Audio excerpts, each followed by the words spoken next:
What's poppin' is Janae, aka Ball Mill J, in the building. Back and I'm better, back like I never left. Listen, this is going to be a 2-part video.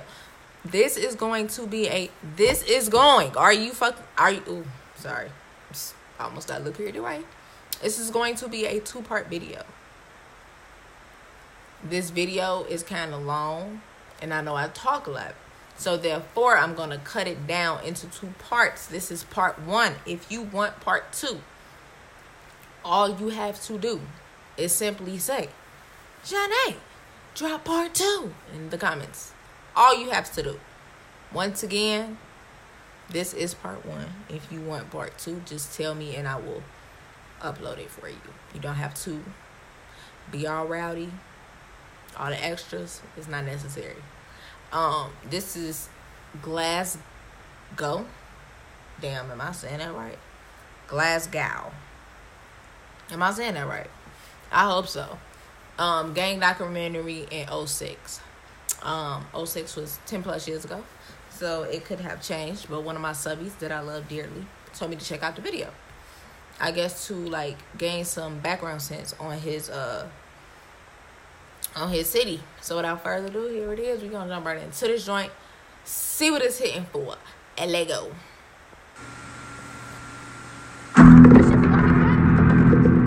This is a real-life scene from the streets of downtown Glasgow, captured on closed-circuit television cameras. Roving bands of young guys make their way through the street. They move in on another youth. They corner him against a car. One of the guys pulls a knife, a machete in fact. It's a relentless, vicious attack.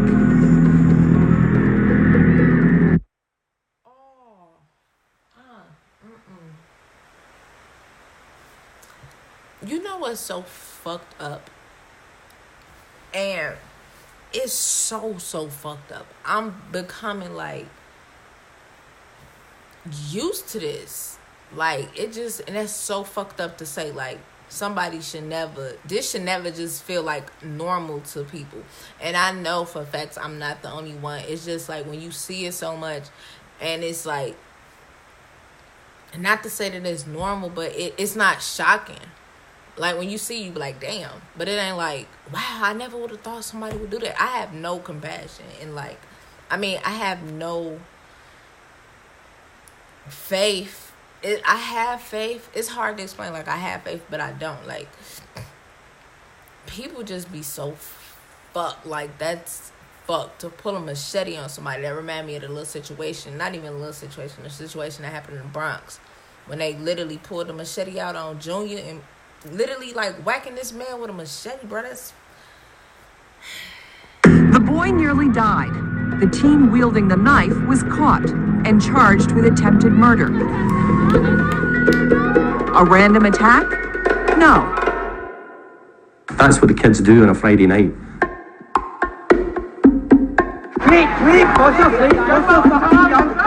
They will be sober when they leave home.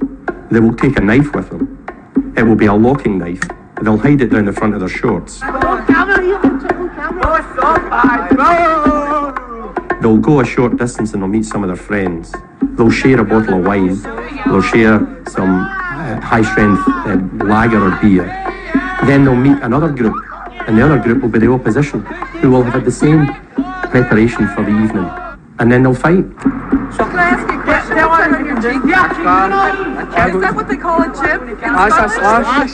When did that happen? Oh, when I was drunk, just got up fighting and all that shit. So I was impulsive. You're fleeing at my face. Fucking mad. And what happened?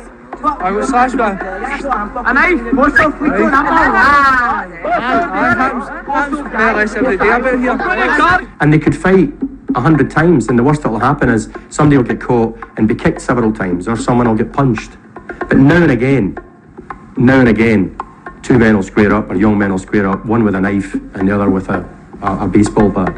Who dies and whose family visits the grave and whose family visits them in prison is completely random. Knife crime is pervasive in Glasgow. We tell. What? You're lucky to be alive. Every 6 hours, someone reports a serious slash to the face. The scars are worn proudly, a measure of their manhood. These boys are from Postle Park, an area rife with gang activity. It's the way of life. What do you mean? Just push your face somewhere, people try to fight with you in the town centre. And it turns ugly.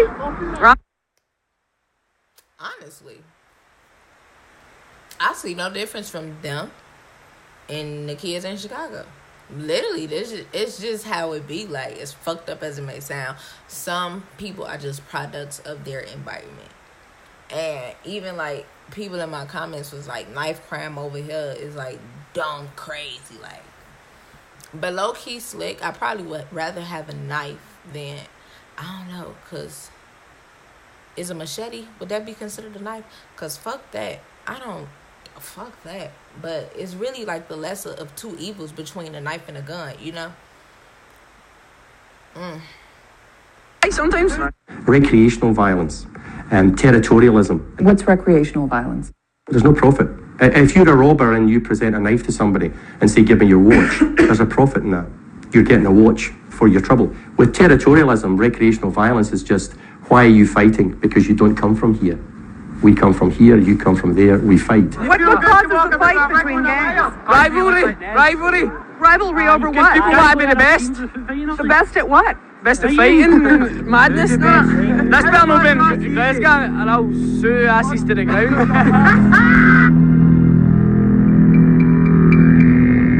Here's the territory they come from and fight over. They're known as the schemes, the poorest parts of the city.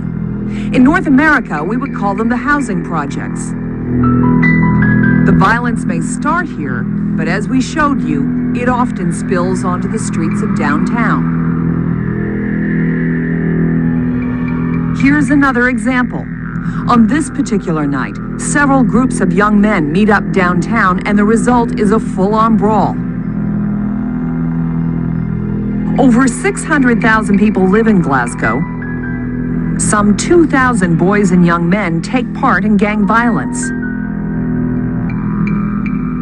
There's nothing to make them think twice. Kathleen Mulhall has lived in the Postle Park neighborhood her whole life. She knows some of the gang members here only too well. My brother was attacked by a gang, and the injuries that they gave him caused him to die. How old is he? 37. Kathleen's brother Stephen was walking across a local park one night when he was attacked by a group of boys. There was bricks and bottles and stones used, and there was also a metal scooter that was used to strike Stephen in the head. A scooter? A scooter. Oh, like a manual scooter. The kind a child would use? Yes, yeah. Hitting motherfuckers in the head with scooters? Son, listen. Un momento.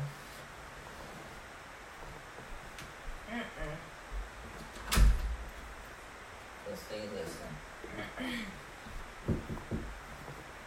I don't have the time to be playing with anybody. At all.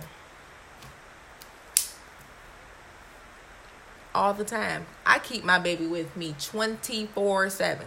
Because if you think you finna run up and play crazy, I'm going to cut the hell out of you. I'm going to get you before you can get me. Period. Can't be caught lacking. This really just as simple as it is.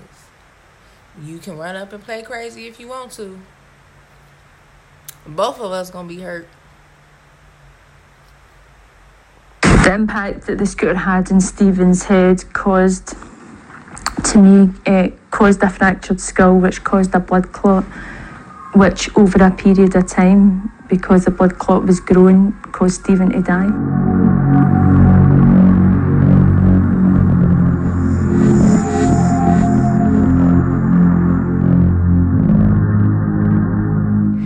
After our interview, we were shooting scenes of graffiti on this wall near the park where Stephen was killed. Kathleen spots us and drives up. Young Post of Fleeto, YPF. She explains the significance of the names on the wall. Billy Joe, he was charged with murder. He was 14 at the time, so that's his name there. This, as it turns out, is what she has to look at every day. The names of neighborhood boys who have been charged with murder. Darren M. If you can see, that's Darren M. 02. He was charged with murder. Including the name of the teenager who killed her brother. You can make the assumption that what we've done up until now has not worked, and let's start again. John Carnahan has been on the Strathclyde Police Force for over 30 years, investigating these crimes every day, chasing and arresting young men. In fact, Carnahan has a permanent reminder of what it's like on the street. What happened? It was, I was a young detective and relatively fit, and there was a fella breaking into a school, and we get the call, went to it, saw him, chased him for about a mile and a bit. He was getting away and I was just about to give up. He jumped over a fence, and as I jumped over the fence, I caught my finger on the top. That was it. And the annoying thing is... Well, that was your own fault. You gotta be quicker than that. Listen, if you want a part 2, just let me know. I'm about to finish recording, but I'm chopping it off right here. If you want a part 2, just drop down in the comments. Yo, Johnny, can we get part 2, please? And let me know. And you got part 2 sitting at your door waiting for your service. Do me 4 simple favors as you go. Make sure you like the video. Comment down below some of your thoughts. Do you feel like, as far as like the violence goes, do you have my type of thoughts? Like, I keep my knife with me everywhere I go, because if somebody is running up on me, I'm gonna get you before you get me, period, point blank. I don't care. Never cared. You trying to harm me? Why can't I save my life?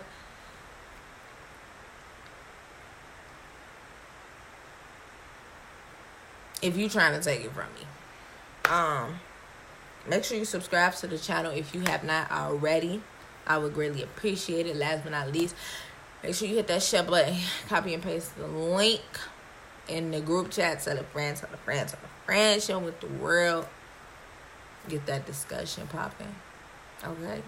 You gotta do that. And you already know what's going on with myself. I'm smoothly rocking out this joint. Just like so. And the famous words, AB, keep greasing that scalp, mama. Stay safe out there, man. They fucking nuts.